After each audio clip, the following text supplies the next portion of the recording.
휴가 기간인데 잘들 보내고 계십니까? 날씨가 너무 더워서 잠시만 밖에 나가도 이렇게 인상이 찌푸려지는 날씨인데요.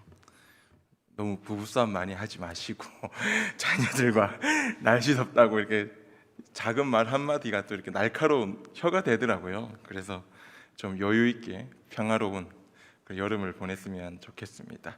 우리 한번 옆 사람과 인사하도록 하겠습니다. 하나님의 영광에 이르는 삶을 살아갑시다.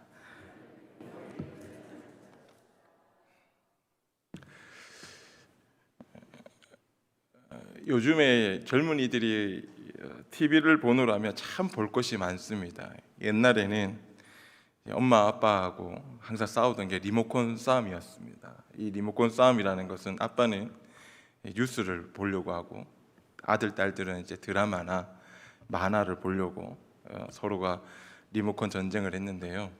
요즘에는 많이 변했습니다.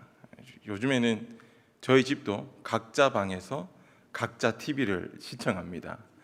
아들 딸들은 유튜브와 틱톡을 보면서 자기의 여가 시간을 보내고 있고, 저와 아내는 뉴스를 보거나 혹은 또 보지 못한 드라마가 있다면 또 방에 들어가서 조용히 휴대폰으로 채널을 보고 있는데요. 이러한 일들 가운데 이 시대에 이제 OTT라는 새로운 시대가 열렸습니다. 넷플릭스나 또는 디즈니 같은 월 정액만 내면 얼마든지 자기가 영화나 시리즈를 관람할 수 있는 공간들이 늘어나고 있습니다. 근데 이러한 공간들의 이야기를 듣노라면 참 재미있긴 하지만 뜻하지 않은 일들이 있습니다. 바로 뭐냐면 이 작가들이 이 이야기를 지어내는 데 있어서 저희 조카가 이제 영화 감독 일을 하려고 준비 중인데 그 친구와 대화를 나누면서 그런 이야기를 합니다. 영화는 지극히 개인적이라고 합니다. 뭐 누구를 위해서 만든 게 아니라 지극히 사적이고 지극히 개인적인 이야기를 영화화한 이야기를 사람들이 보고 있다라는 겁니다. 그걸 즉 풀어서 이야기하면 이렇습니다. 너희가 말하는 게 진리니? 그러면 내가 말하는 진리를 한번 영화로 보여줄게. 내가 말하는 이야기가 틀린 건지 너희들 한번 보고 결정을 해봐. 즉, 이 진리라는 것이 점점점 희석되거나 또는 이 진리라는 것이 어느 순간에 진리가 아닌 것처럼 보여지는 그 시대가 바로 이 지금의 시대인 걸로 느껴지고 있습니다. 그 중에 사회적 이슈로 한번 히트를 쳤던 이 더 글로리라는 넷플릭스 시리즈 프로그램이 있습니다. 어렸을 때에 학원 폭력으로 인해서 많은 것을 잃게 된 한 소녀가 한 가지의 복수를 위해서 수많은 날들을 보내며 자신의 미래의 꿈마저도 복수하는 데 바친 일생의 이야기를 가지고 학원 폭력 이야기를 다루었습니다. 그런데 이 이야기를 보노라면 참 분노가 익숙하게 보입니다. 또 폭력과 화와 복수가 언제쯤인지 제 마음에 익숙함 또는 통쾌함 또는 그래 이래야지 하는 결론에 빗대어지는 이야기로 비추어지는 느껴지는 일들이 있었습니다. 그러한 일들을 이제 적었던 한 작가가 바로 김은숙 작가입니다.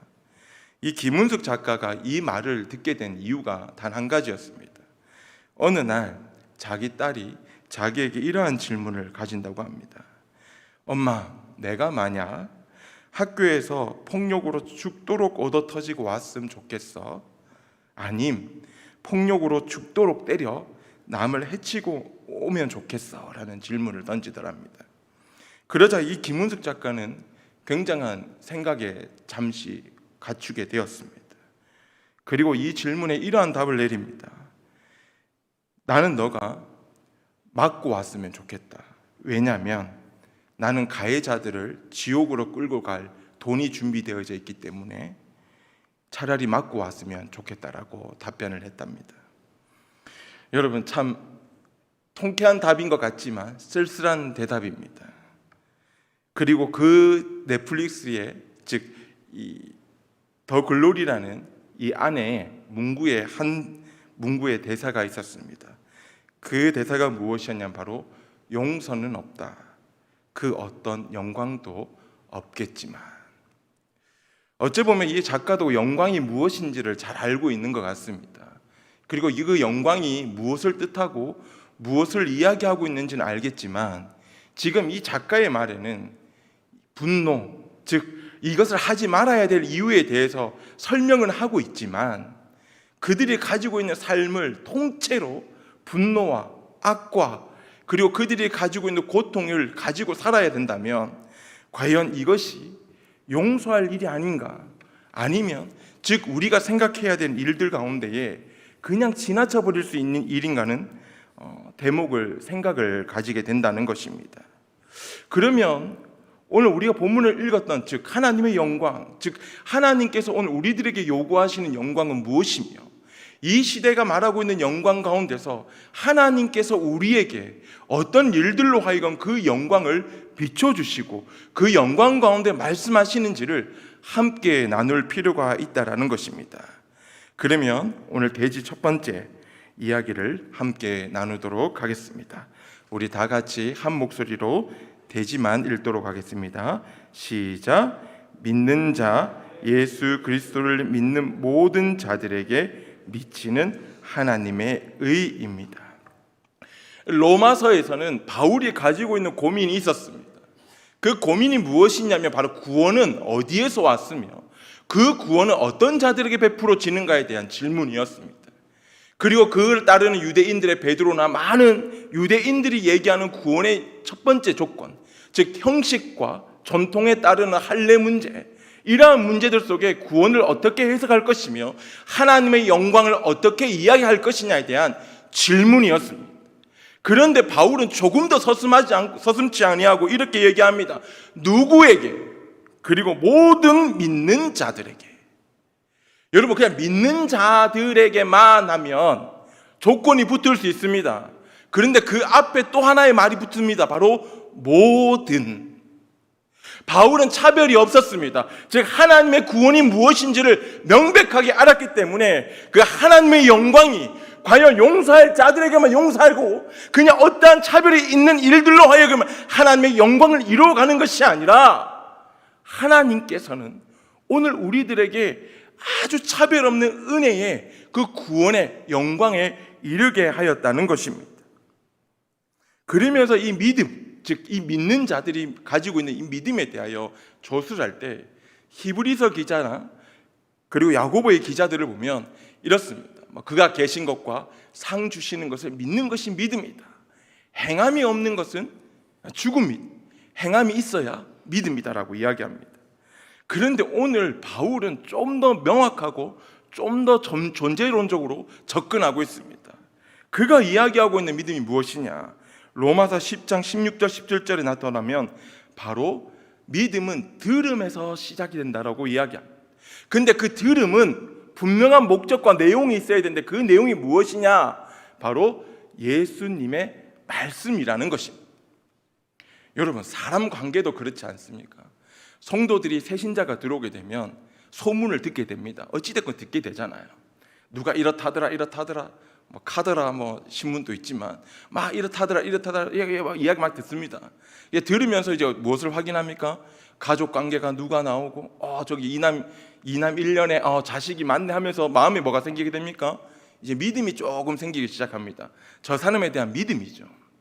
어찌 보면 바울은 이 사람과의 관계 속에서 일어나는 현상을 하나님과 빗대어 볼 때 하나님 또한 또 우리들에게 이 믿음을 들음에서 시작이 된다라고 말씀하고 있다라는 겁니다. 여러분, 사람이 얼마나 듣는 게 중요한지, 갖가지의 뉴스들, SNS에 내포되어져 있는 소문들을 듣노라면 사람들이 어느 한쪽에 쏠리게 되어 있습니다. 요즘에 우리 유튜브 보면 봐도 알고리즘 자체가 어떻게 되어 있습니까? 자기가 보는 거에 관련된 해시태그, 즉 관련된 내용의 주제들을 하나 보게 되면 그 다음에 다시 유튜브로 접속하게 되면 그와 관련된 내용들이 뒤에 쫙 깔리게 됩니다. 그럼 사람이 어떻게 됩니까? 처음에는 좋은 걸로 알고 있습니다. 내가 듣는 것을 AI, 인공지능이 알고리즘을 만들어서 나에게 이러한 정보를 주구나라고 이야기하지만 결국엔 그 정보가 거짓된 정보라고 이야기됐을 때는 상황이 완전히 달라집니다. 사람이 그냥 목적을 상실해버리게 되고 방향을 잃어버리게 됩니다. 즉 바울은 이 시대 가운데서 들음이 얼마나 중요한지 우리들에게 가르쳐주고 있다는 겁니다. 너희들이 듣는데 그냥 듣는 게 아니라 예수님의 말씀을 들어야 합니다. 즉 너희들의 정체성이 분명해지려면 예수님의 말씀을 듣고 그 예수님이 어떤 분인지, 예수님이 어떤 일들을 하셨는지, 예수님 미래에 우리에게 무엇을 예고하고 계시는지를 명확하게 알아야 너희들이 예수 그리스도의 백성된 사람으로 살아갈 수 있다는 것을 우리들에게 알려주시고 가르쳐주고 있다는 겁니다. 여러분, 오늘 우리가 이 듣는다는 것, 오늘 우리가 어떠한 일들로 하여금 이 들음에서 시작되어진 일들이 나의 정체성을 결정짓는다면 오늘 바울이 말한 믿음의 출발은 명확하고도 정확한 우리가 가지고 있는 존재가 어떠한 존재인지를 분명하게 가르쳐주고 있다는 것입니다. 이러한 일들에 보면 바로 하나님의 말씀, 예수님의 말씀이 무엇을 가르치고 있는가? 바로 하나님에 대한 하나님의 속성을 우리들에게 가르쳐주고 있다는 겁니다. 여러분, 오늘 하나님께서 이 말씀에서 가장 중요하게 생각하는 것이 무엇이겠습니까? 하나님께서 영광에 이르지 못하는 삶과 영광에 이르는 삶, 그리고 그 일들로 하여금 가장 기준을 이루는 것이 무엇이냐면 바로 죄를 범하는 자들이었습니다. 어떠한 자들이 하나님의 영광에 이르지 못하는가? 내가 어떠한 사람이기에, 어떠한 일이기에 너희들이 나의 영광에 이르기 위해서는 어떠한 모습으로 갖춰야 되는지 다음 대지에서 우리들에게 말씀하고 있다는 겁니다. 그러면 다음 대지 두 번째 함께 읽도록 하겠습니다. 시작. 죄를 범한 자, 하나님의 형상이 일그러지고 상한 자들은 하나님의 영광에 이르지 못합니다. 하나님께서는 하나님의 형상, 자기 형상대로 우리를 지으셨다라고 이야기합니다. 그리고 하나님께서는 자기의 형상이 어떠한 분이시고 어떠한 형상을 가지신지 성경 말씀을 통하여 알려주고 계십니다. 그런데 우리가 말씀을 가까이 하지 않으면, 예수님의 말씀을 가까이 하지 않으면 하나님의 형상이 어떤 형상인지를 모릅니다. 모르면 어떠한 결과를 이르게 됩니까? 죄를 짓게 된다는 겁니다. 그래서 오늘 우리가 함께하는 이 말씀이 얼마나 중요한지, 사도 바울이 로마서를 편찬하면서, 로마서를 기록하면서 너희가 왜 예수님의 말씀을 들어야 되는지에 대한 명확한 설명이 여기에 나타났다는 겁니다. 하나님은 자기의 형상을 어떠한 책에도 설명하지 않으셨습니다. 자기의 형상을 SNS나 TV나 인터넷으로 설명하지 아니하시고 성경, 바로 66권에 나와 있는 자기의 모습을 설명하고 있는 말씀에서 우리에게 가르쳐주고 있다는 겁니다. 여러분, 오늘 이 창세기 1장 27절에 나온 하나님의 형상은 그분의 속성과 그분의 성품과 그분의 성질과 그분이 가지고 있는 온유한 성격까지도 우리에게 닮으라고 이야기하십니다. 거기에 나온 대표적인 성경 구절이 무엇입니까? 바로 내가 거룩하니 너희도 거룩하라. 한마디로 딱 잘랐습니다. 그냥 내가 거룩하니까 너희도 거룩하라. 즉 나를 닮아야 내가 나의 백성, 나의 자녀임을 인정하겠다는 겁니다. 우리는 여기에 익숙하지가 않습니다. 왜냐하면 우리의 교과서가 있기 때문에. 우리의 교과서는 어떤 교과서입니까? 부모님의 모습입니다. 또는 자신이 처해진 환경과 상황입니다. 그것이 내 존재를 만든다고 이야기하지만 하나님께서는, 즉 믿는 자들에게 있어 이 들음이 무엇을 듣느냐, 예수님의 말씀을 들음으로 말미암아 너희들이 하나님의 형상을 닮아야 한다고 우리들에게 말씀하고 있다라는 겁니다. 그런데 죄를 범함으로 말미암아 하나님의 형상과 다른 형상을 가지게 됩니다.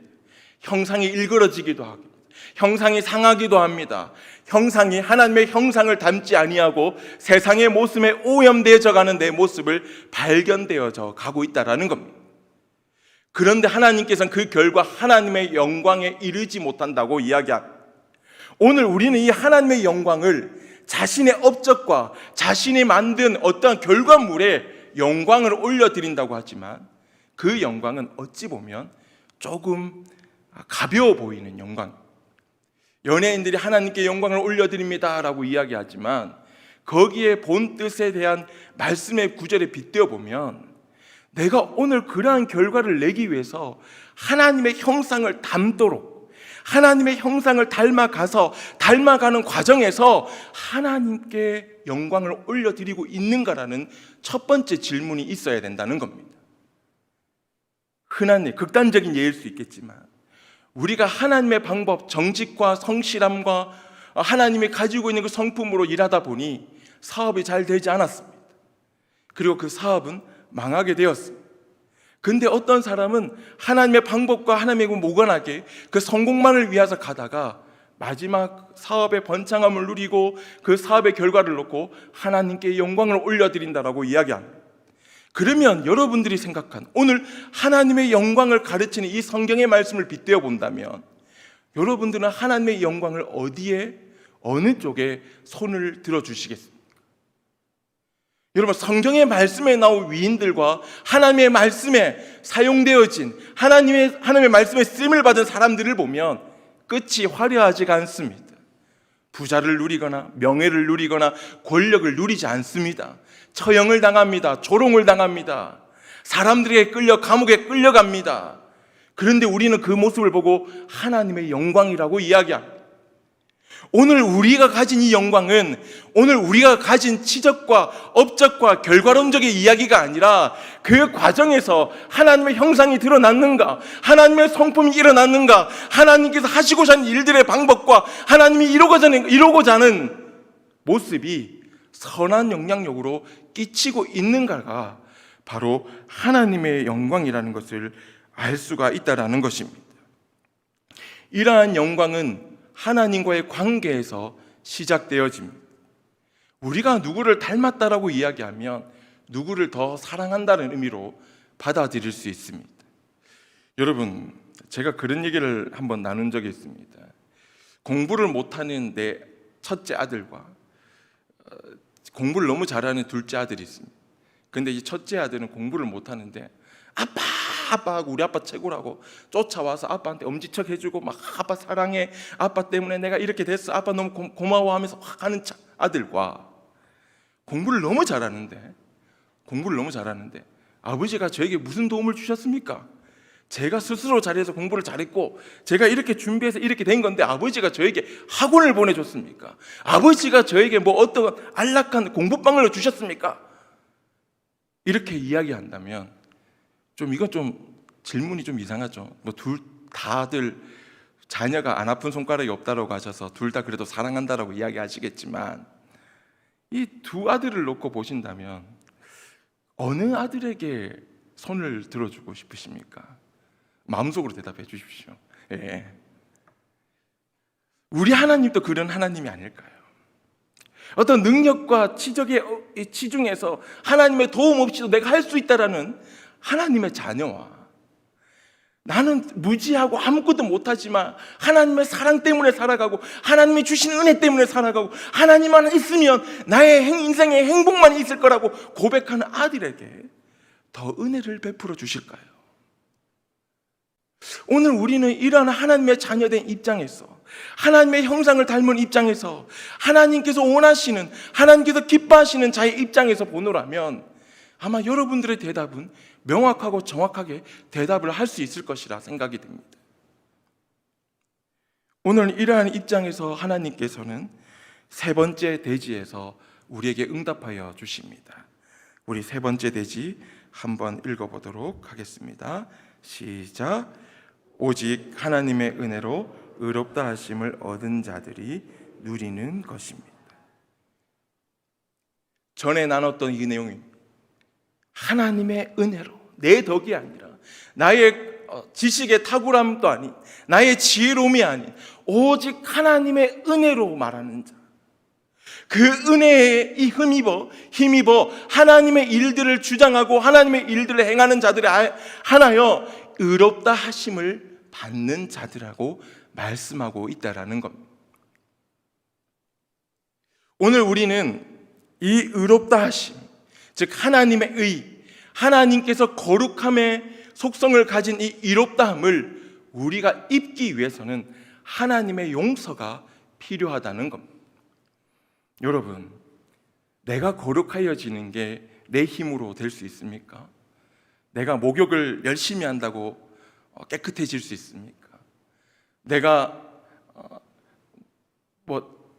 죄를 지어서 죄값을 치렀다고 해서 내가 의롭다고 말할 수 있습니까? 즉 믿는 자, 즉 하나님의 이름을 믿고 하나님의 말씀을 들음으로 말미암아 하나님의 관계에 서서 그 관계에서 용서를 받는 자들이 거룩하다, 거룩하다 칭함을 받을 수 있다라는 겁니다.